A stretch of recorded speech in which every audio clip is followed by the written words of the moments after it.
Hello everyone, welcome to the Circuit Spa Francorchamps in Belgium, home to the Formula 1 Belgian Grand Prix, which will be taking place this weekend. For a little bit of a change of pace, although more related to my other videos than my last video I did a voiceover for, I figured I would do a circuit preview of the Belgian Grand Prix, so anyone who might not be quite familiar with the Circuit Spa Francorchamps, although if you're a Formula 1 fan, the names of the corners just rattle off your tongue like nothing else, I figured I would show you what's what around this amazing 7-kilometer racetrack, one of the best on the calendar, very highly regarded by all the drivers and spectators alike. You'll notice we're not in any sort of racing car. This is a Lotus Elise 111R in traditional British racing green, of course, and I just figured I would use this to show you around, show you what's what, talk about some of the different things the drivers are going to have to consider as they're out there racing the 44 laps of the Belgian Grand Prix next Sunday.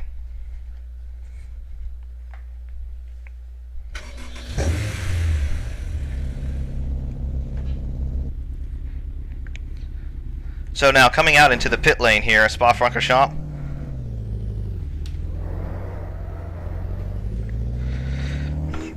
pit lane's a lot wider now than it used to be, since the track underwent some renovation during the time between the 2005 race and the 2007 race. There was no Belgian Grand Prix in 2006.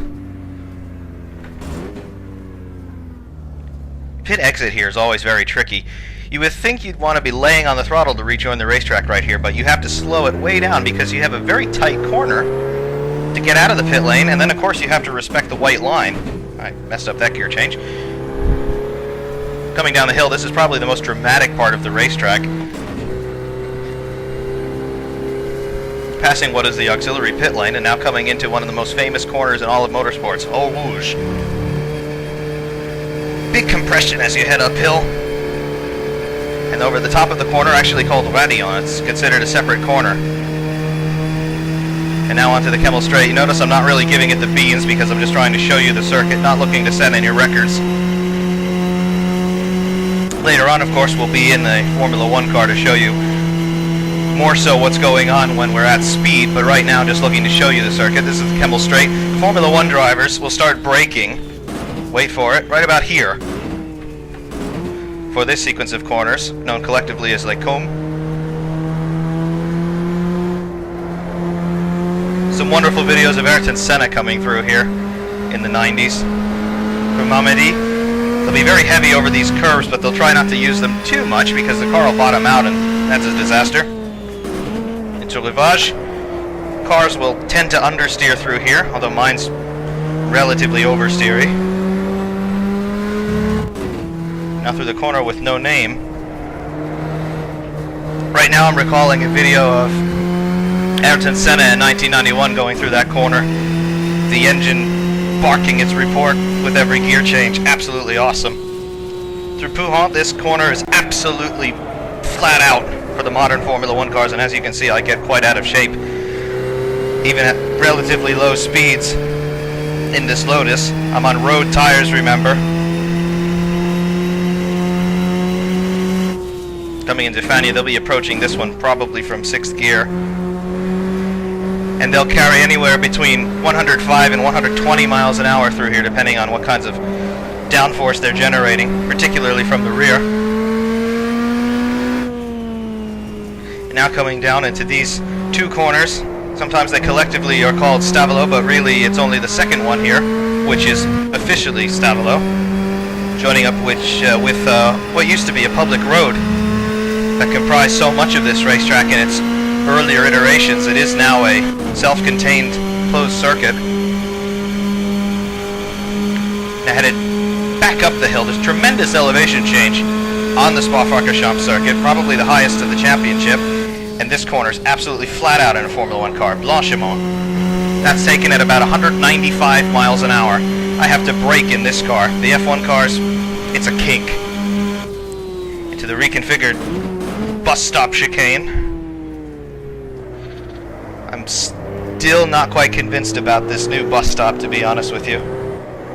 I did like the other one a lot better. I thought it was more of a challenge for the drivers. It was completely blind on entry for the most part and very narrow. But nevertheless, that's what we have now. Start-finish straight, very short. It just evaporates into nothing when the F1 cars go across it. And into La Source, the tightest corner on the circuit, a hairpin. We might see some drivers running very wide over the runoff, the exit of La Source, particularly at the start. But in recent years, the stewards seem to have taken a dim view of anything like that. Into Eau Rouge, you see I have to lift off and let the car coast a lot going into there. The F1 car is completely flat out in 6th or 7th gear, depending on how they have the gearboxes set up. And back onto the Keppel Straight. This is where the unbelievable overtaking move of Mika Häkkinen on Michael Schumacher happened in the 2000 race. Ricardo Zonta in the middle as a lapped car. Awesome to watch. I wish I was a Formula 1 fan at that time, but I was still a little bit too young. Back into Malmedy. You see the drivers using all the road here and then some. Caught Fernando Alonso out in either 2010 or 2011, I can't quite remember. Into Rivage.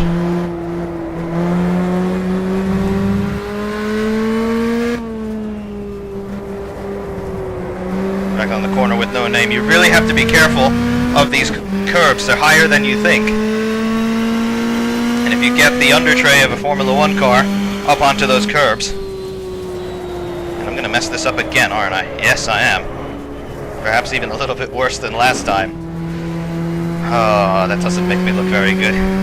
Again, I'm used to driving a car with wings and downforce and diffusers and blown exhausts around Pouhon. I'm not used to a street car, but everywhere else is okay. This second element of Fania, the chicane, you have to be so careful. It's very deceiving. It tends to tighten up almost on you on the exit. The car wants to understeer tremendously. It's a very dynamic corner, and no two laps are quite identical through there. After Stavelot, and here's where we can really lay on it for a while.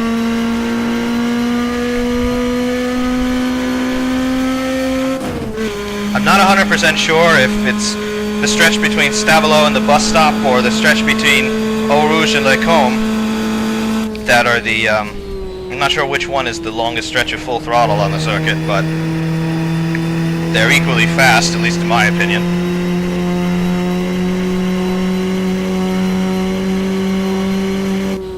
Back into the bus stop. We'll do one more lap. I'll try to get Pouhon right for you, so I can show you the correct line through there. Ignore the lap time. It's going to come out on the spotter because, like I said, I'm not really trying, but I'm still managing to make mistakes, which is just weird. Alright, that was a 3:19.22. Through La Source. Your instinct is to try and clip the apex curbs there, but with that wall being so close, I'm not sure that's the best course of action.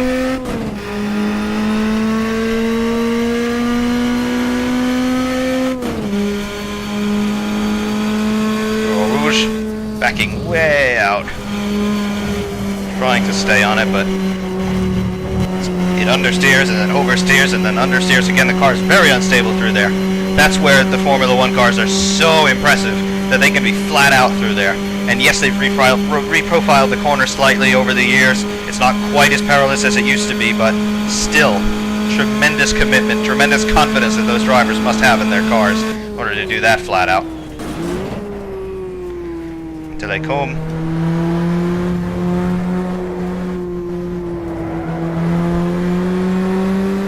And you can see on the traces in the lower left, I'm just playing with the throttle through these corners. The car feels planted, but then when I want to get on the power, it starts to break free again, so you really do have to be patient around here. And again, that's also a product of having road tires and no aerodynamics to speak of.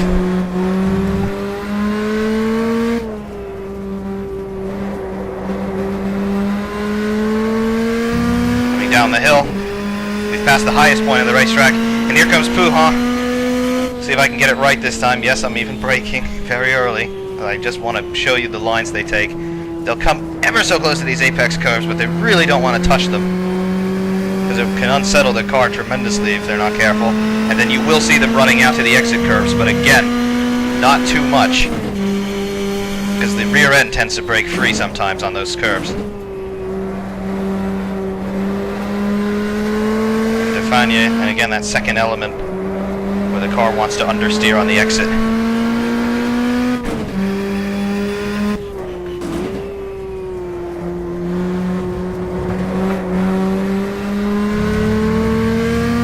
Stavolo. Understeer, yes. You see the F1 cars jump the curbs there, they're going to rip the under tray off, so. Advantage road car.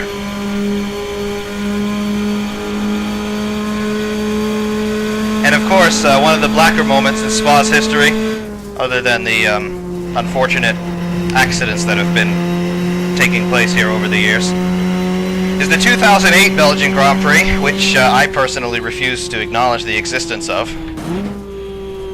But apparently, if you take this line through the bus stop,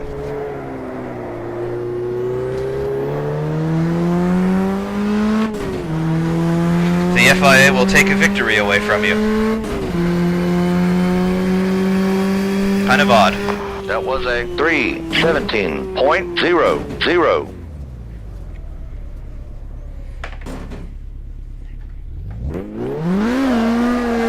I'm gonna go back and I want to show you the pit lane entrance. There's another one of the changes that they made during that 2005 to 2007 renovation period.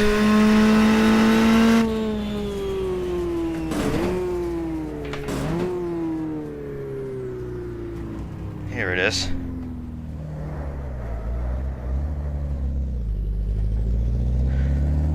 Now the speed limit line isn't for a while yet, but they claim that they can get 2 Formula 1 cars into this pit lane side by side. I'm not convinced of that.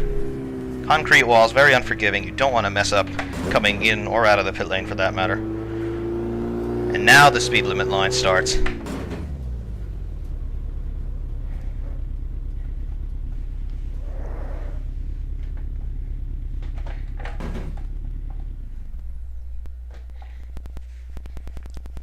Well, that's a quick little look at Spa Francorchamps.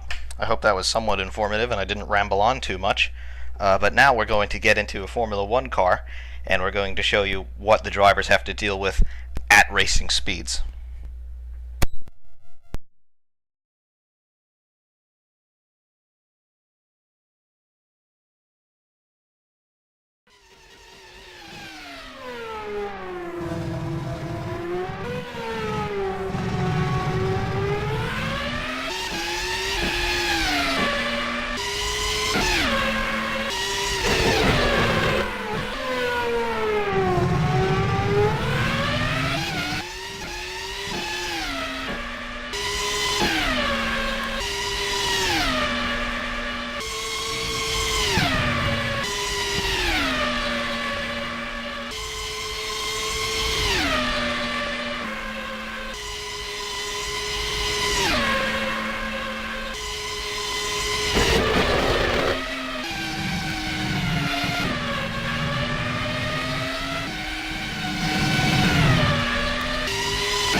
back. Welcome aboard the McLaren MP420.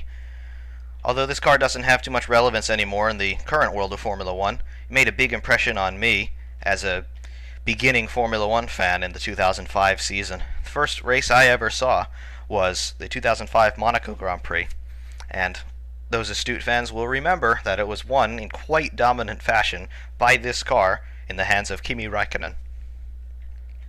The MP420 would go on to become undoubtedly the fastest car of the 2005 season, but unfortunately for Räikkönen's championship aspirations, it was among the most unreliable. Anyway, because this car made such a big impression on me, and because the mod by CTDP, the F1 2005 mod, is so good, I figured we'll use it for the track preview. The only complaint I have about the mod is that all the cars have identical sounds, and in 2005 I think we had some glorious engine notes, being the last year for the monstrous V10 engines. The figures are still sort of in secret, but I think it's fairly reasonable to estimate that at the back of the grid the engines were generating about 820, 850 horsepower, and the front runners were generating over 900. Fantastic power. Unfortunately, I don't know when we'll see this again in Formula One, if ever. Naturally aspirated 3-liter V10s, but this is basically the closest we can get now. Anyway, back to show you what's going on from a driver's perspective at almost racing speeds at Spa Francorchamps. Things to keep in mind that they're going to have to be dealing with this weekend. So without further ado, we'll get the engine started and get out onto the racetrack.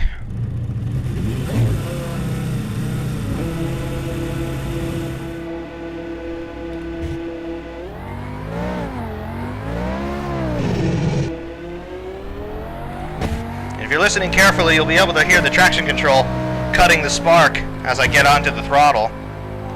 Remember, in 2005 and all the way up through 2007, Formula One ran computer-aided traction control, so in the interests of accuracy, I'm running it as well.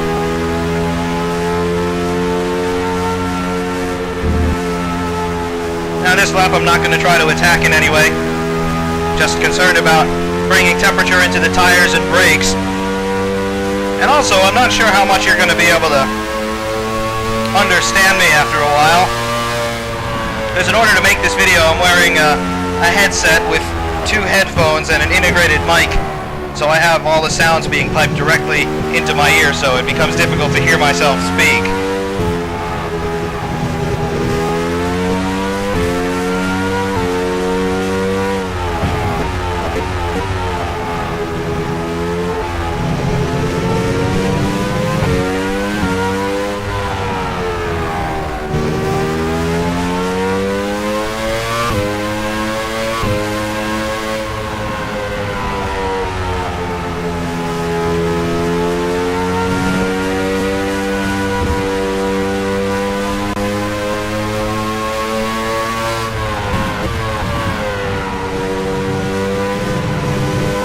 Things are starting to feel a bit more up to speed.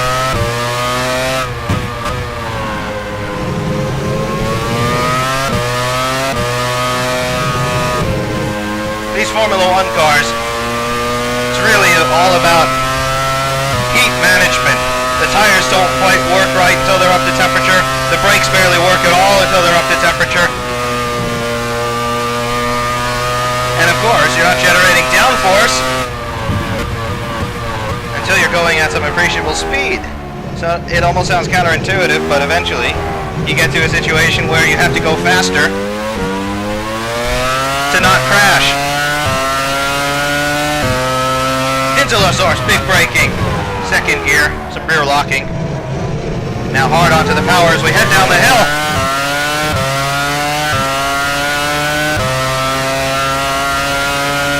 Into Eau Rouge. Big compression as we cut up the hill through Adion, and a bit hard over the curves.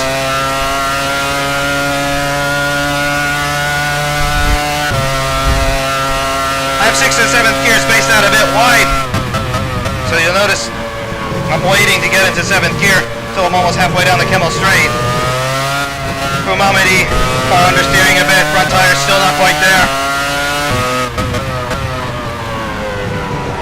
Rivage, the long right-hander. Seem to be playing with the steering and throttle a bit. Probably not the best thing to do. That's going to wear out the front tires a bit. I can quiet that down. To Puha. Really, a lift is all that's necessary, but I'll be honest, I'm trying to be a little conservative so I don't crash. Because running the live recording as I'm driving kills my frame rate. So even if I see a problem, I try to correct it. It's just not going to respond the same way that I'm used to. Flat out through Stavelo. Hear the traction control working overtime there. Headed up the backside of the racetrack. Back up the hill. To Blanchimont. Can we make it flat? Easily. Into the bus stop. Big braking. Left. The curve's gotta be careful you don't beat it too much. Under the start finish straight. Ramping up the power. That was a 152.58.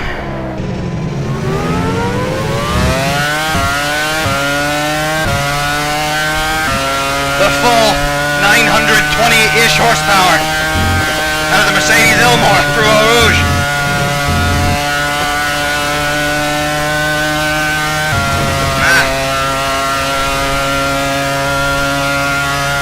Into the comb. Brakes. Still playing with the throttle even though I have the traction control. It will help you a lot, but it doesn't get rid of all the wheel spin. Second gear for Rivage, how does that work out? Much better on the exit.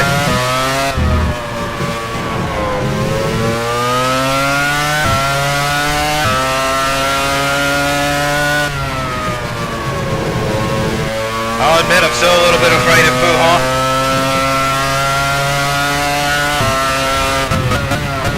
And in Defania, that was a bit bad on the entrance, but can I make up for it? I have.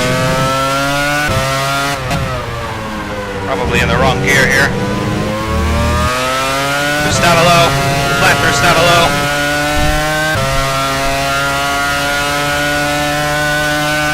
Seventh gear, over 200 miles an hour. Blanchimont, watch this. Flat out, 199 miles an hour. Unbelievable power from the V10. Braking. Right, over the curves. Left, over the curves, but not too much. Watch the exit curves, full power. Alright, that was a 147.84. Gotta be careful not to run wide out of La Source. It's very tempting now with all the runoff area, but the stewards take a dim view on that during the race. Yes, I'm still feathering the throttle a bit through Eau Rouge and Radillon because, again, that frame rate lag. If the car steps out through there, I have no chance of correcting it now. To the comb, I kind of hit the brakes a bit too early there.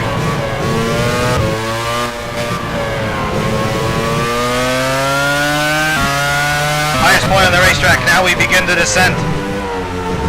Through Rivage, corner goes on forever. Corner with no name, hard on the power now. Down the hill sharply. Back to our old friend Puha. Remember how I got on so bad with him in the Lotus?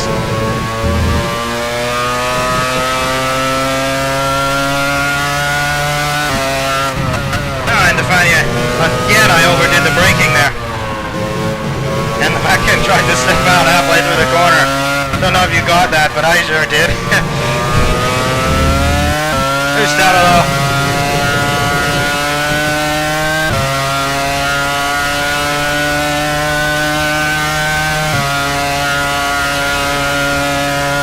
Blanchimont. 200 miles an hour through the middle of the corner.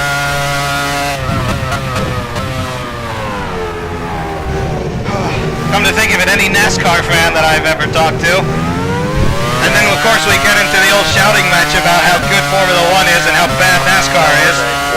148.26. And how bad a driver I am.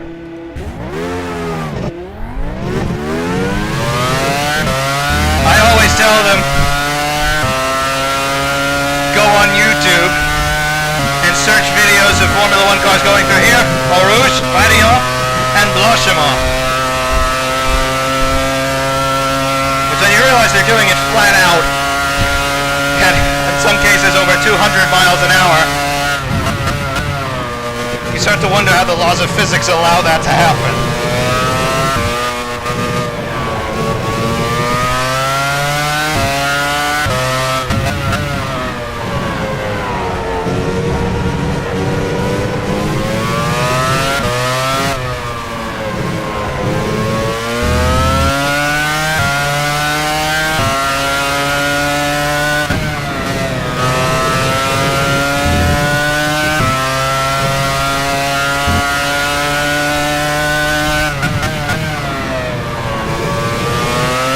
Seems like I want to instinctually take a wider approach into Fenny. I'm not sure if that's a good thing or not.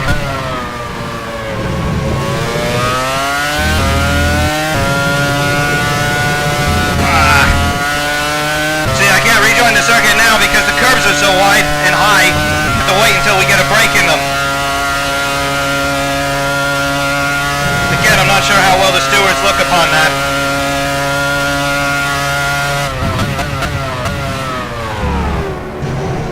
Normally in my videos I try to be as perfect as possible, but to be honest with you,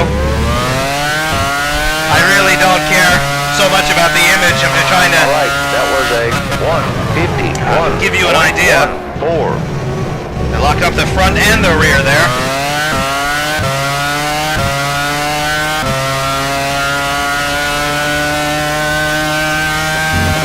Rouge, Vaillon.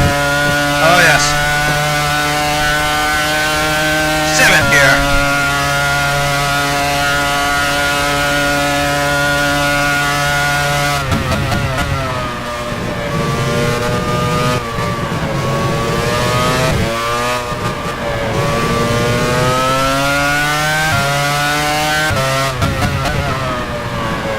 Very bumpy on the entrance here to Rivage.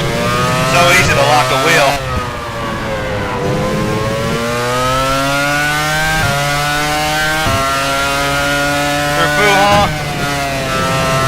I'm pretty sure the modern cars could take that flat in 6th, but in these 2005 cars, for all of their straight line power, they are still down quite a bit on downforce to the modern ones.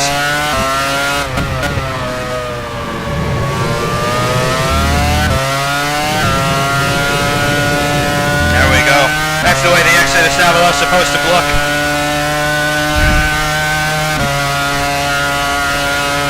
Back up the backside of the track through Blanchiment. Really have to cut that corner a bit more. There's a bus stop.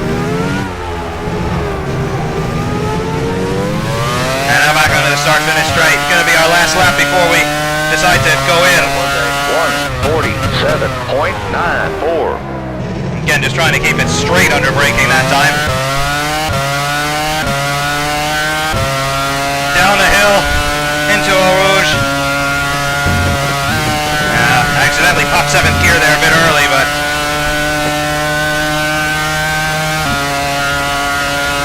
trying to think of what I want to say and then drive at the same time. As you can see, both are suffering.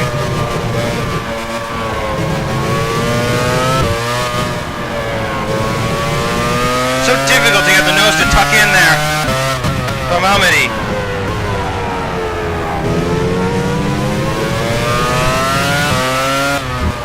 Back into the corner with no name. Now, Wuhan.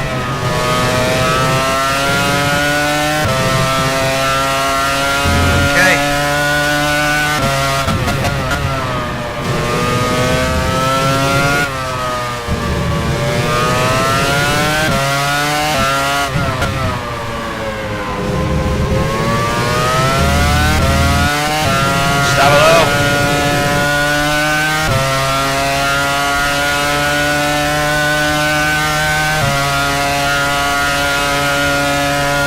Blanchiment. That was a better line through there. And now the bus stop. Big on the brakes.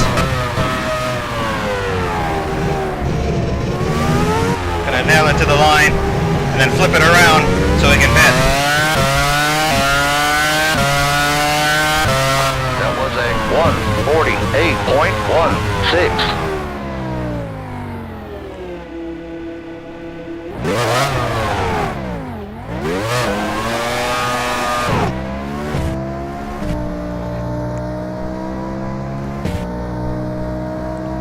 As you can see, the temperatures are way up. I should have opened up the radiators a little bit more, but it doesn't matter. Our run is complete.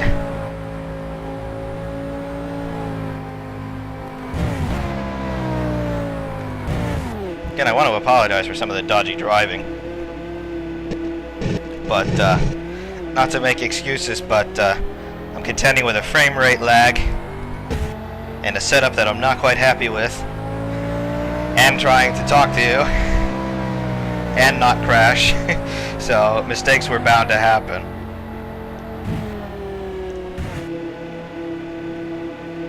Anyway, back into the pit lane here.